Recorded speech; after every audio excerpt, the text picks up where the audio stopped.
one of the things I was really wondering about was all the records I could find of his wrestling was that every match he had, he was the Sheik always. I mean, originally he was called the Sheik of Araby when he first started, Yeah, and I remember thinking like, there's never been no wrestler just walks out for his first match with his gimmick and persona fully formed, and right. there had to be. I said there had to be some early matches where he was himself or some other thing. And Yeah, sure enough, I found it, and it wasn't on any official match records or anything. I had to go into newspaper records, which thankfully almost everything is online these days. I mean, it's sure. it's the greatest gift ever for a historian. But I was able to find like the local Lansing papers, and basically when he got out of the war in 45 and he started wrestling, he was wrestling amateur in the army, and then he was sort of like working out at the YMCA, like you hear about a lot of the guys in that era.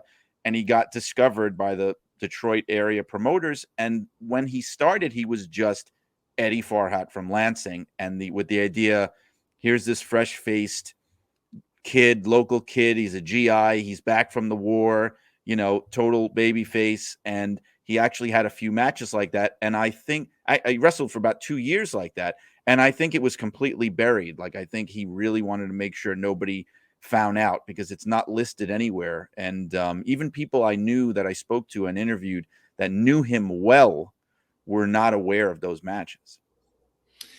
So how did he kind of become the Sheik? Because, like you mentioned, he has his earlier history, and at some point, he's one of the most powerful promoters in the wrestling business, which a lot of people might not know. But there's a transitional period in between that, like you mentioned, where he becomes this persona of being the Sheik. Who gave that to him? Well, so he started wrestling in 1947, as Eddie Farhat. And the earliest matches as the Sheik of Araby is 1949. Now, as far as the details of how it exactly happened, there's no way anybody's going to know that. I mean, we don't have, there's never, nowadays there's so many shoot interviews and we know more than we ever wanted to know about everybody and how everything started. But what I do know is he was discovered by a couple of people. There was the Detroit promoter, was a guy by the name of Harry Light, and he was an original NWA member. And his right hand man was Bert Ruby, who basically ran a lot of the spot shows and the suburb shows and things. And then they had Lou Klein, who was like the trainer. He ran they wouldn't call it a wrestling school back then, but whatever the equivalent of that was. Right. And basically what I think happened is they all got together. It would have been Bert Ruby, the promoter, his boss, Harry Light, and Lou Klein, the trainer. And they worked with him to come up with something that would, be more interesting than Eddie Farhat, the GI. And, what people may not know is that, yes, he was actually Lebanese. He was Syrian. That was real. He was not a Muslim. He was Catholic, actually. He was raised Yeah. Catholic.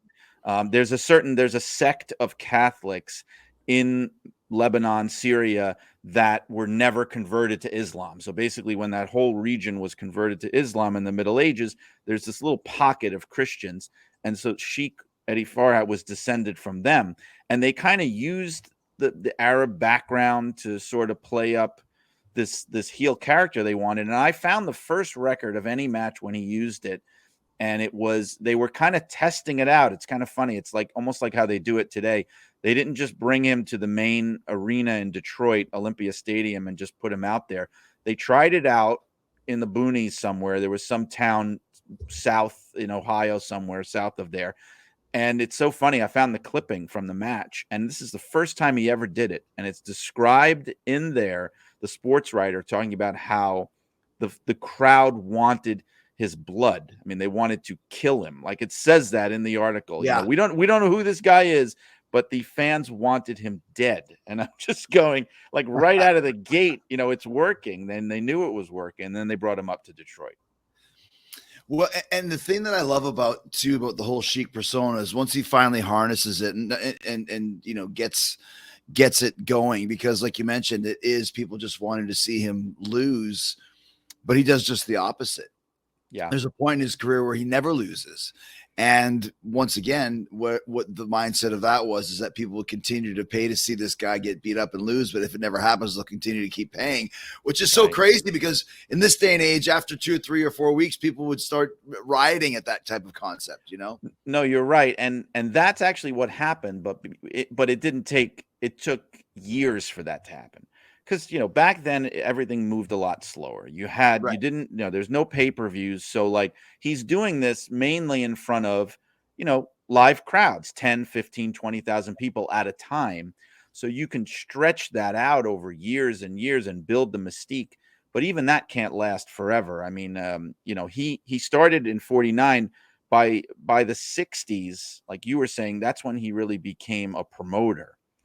And once he became the promoter in Detroit, in Michigan, in Ohio, that's when he starts to become invincible and Mhm. never wanting to lose.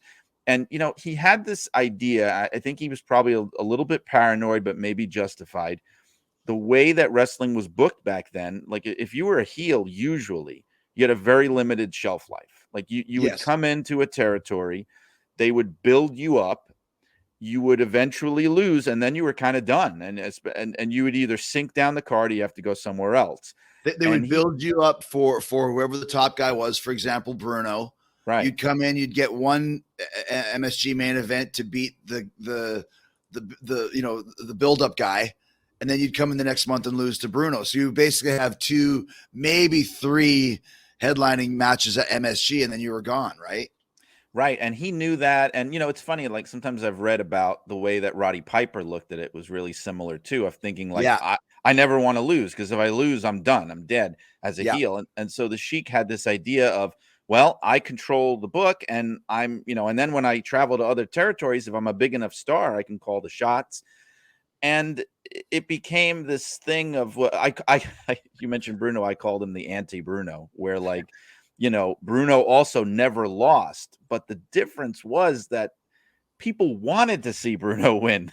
They Yeah, went there to see him win, so they were happy when he won. When you have this right. guy who never loses, and every time people are getting behind, because they had it in reverse. The Sheik, like Bruno, would be on top, but he would be the heel, and they would build up the next baby face to go against him, and everybody would get their hopes up. Everybody would get behind that person, and then they would lose. And you do that enough times and people just lose hope and they just give up. And it actually happened. I mean, his territory got really hot in the mid 60s, and by about 12 years later, which sounds like a long time, but it's really not when you think about these territories, right? About 12 years later, they were already kind of going down the tubes, and the crowds were disappearing, and people had just had enough of it. So it didn't work forever.